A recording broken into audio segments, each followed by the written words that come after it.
This third Sunday of Advent, our church's liturgy introduces yet another theme of our Advent waiting, of this time in the kingdom of longing, of awaiting the Messiah. And this aspect that we find this third Sunday is joy.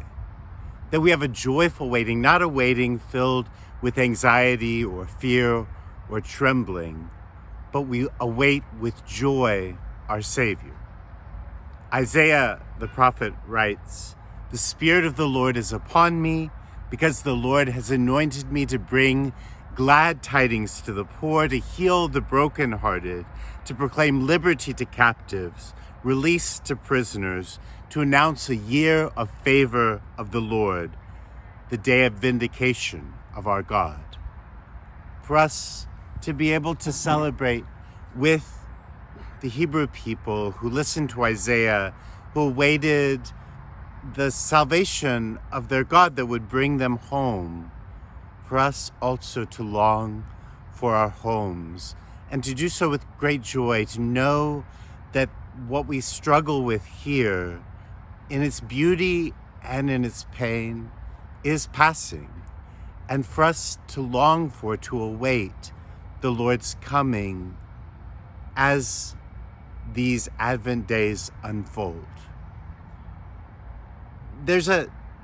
reason to be cautious still, and many of our waiting stories are about caution, about staying alert and awake. We're cautioned to pay attention to the real comings of the Lord and not to miss them, to overlook them as we await for something different. And we're cautioned to have our heart set on the Lord's return and not to get too distracted by the things around us, to not find our joy in the next bottle of wine or the next celebration or the next promotion or the next new car or home or gift under the tree, because none of these will bring the joy that our hearts desire. And so even in these days, as we're reminded to make alive the desires that are deepest in our heart, to pay attention to the Lord's presence as he comes, we're also reminded that this is a joyful endeavor. This is an endeavor full of life and love. This is an endeavor that meets our very heart's desires. And so as we celebrate together this third Sunday of Advent, already just a week away from our Christmas celebrations, may the joy of our God, of his love, that finds its way into the encounters of our lives, that we've